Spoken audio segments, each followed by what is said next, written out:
When the Civil War broke out, Northern expectations were high. Not only would the Southern rebellion be suppressed, the conflict would be a short one. President Lincoln enlisted just 75,000 troops, and for only 90 days. The slogan, "On to Richmond," became popular in the press. Capturing the Confederate capital, Union supporters thought, would end the rebellion swiftly. Then came the First Battle of Manassas in Virginia. All expectations changed. The Civil War would last for nearly 4 years and prove the deadliest of all wars in American history.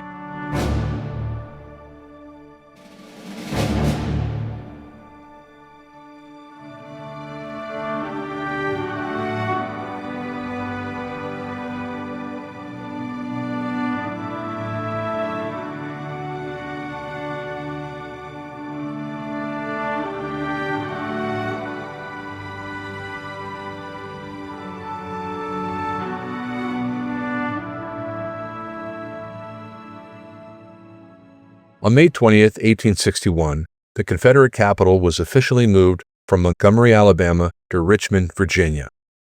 Virginia was the largest and most industrialized southern state, a center for iron and munitions production, lumber, shipbuilding, and railroads. Its location was closer to the major eastern battlefront. Virginia's legacy in American Republican history was unmatched. Founding fathers including Washington, Jefferson, Madison, Monroe, Mason, Patrick Henry, and the Lees were all Virginians. Then came the resounding Confederate victory in the Battle of Fort Sumter on April 12, 1861. Between that day and April 14th, crowds poured into the streets of Richmond, calling for independence. On April 15th, Lincoln called up 75,000 troops to suppress the Southern Rebellion. On April 17th, Virginia's State Assembly voted to secede from the Union.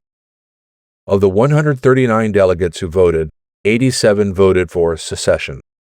Of those 87, 53 came from counties where more than 25% of the population were black slaves.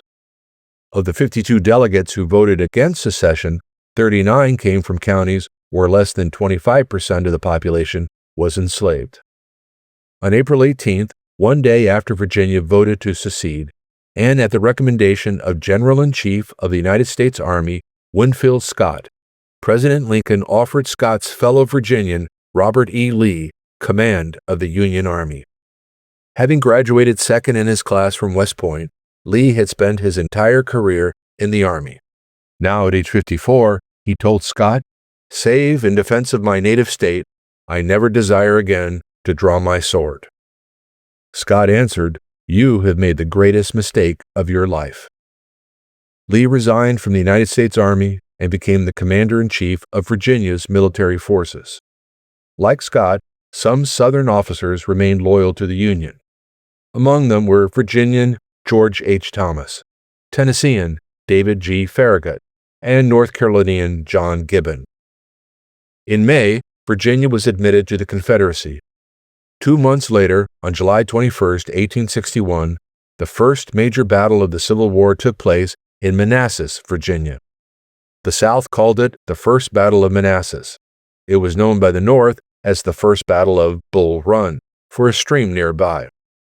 That pattern of naming battles either by the nearest town or city, or by the nearest body of water or geographic location, would remain for the duration of the war.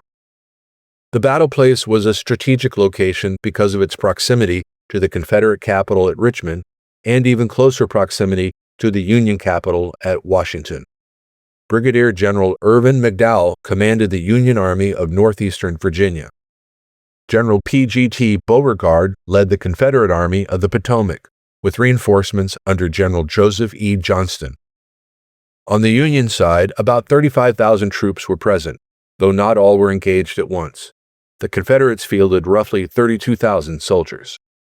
Many of the soldiers on both sides were inexperienced volunteers who had enlisted for short terms of service. A young George Armstrong Custer, who had graduated from West Point 1 month earlier, fought for the Union that day. McDowell advanced into Virginia, hoping to defeat Beauregard's army before Johnston's forces could reinforce it. However, Confederate troops managed to combine their armies in time, aided by the use of railroads, one of the first times in history that rail transport played a decisive military role. Hundreds of civilians traveled from Washington to watch what they assumed would be a Union victory. Politicians, government officials, journalists, and even families arrived with picnic baskets to observe the fighting from nearby hills. Their presence reflected the widespread belief that the war would be short and perhaps even somewhat theatrical. As the battle turned against the Union and Northern troops retreated in confusion, many civilians were caught up in the chaotic flight back toward Washington. Some Northern papers prematurely reported Union success before the reality of defeat became clear. When the full story emerged, headlines described a disastrous rout. Southern newspapers celebrated a great victory. General Thomas J. Jackson earned the nickname Stonewall for his firm stand during the fighting. President Lincoln was deeply sobered by the outcome. He now called for 500,000 additional volunteers to serve for 3 years.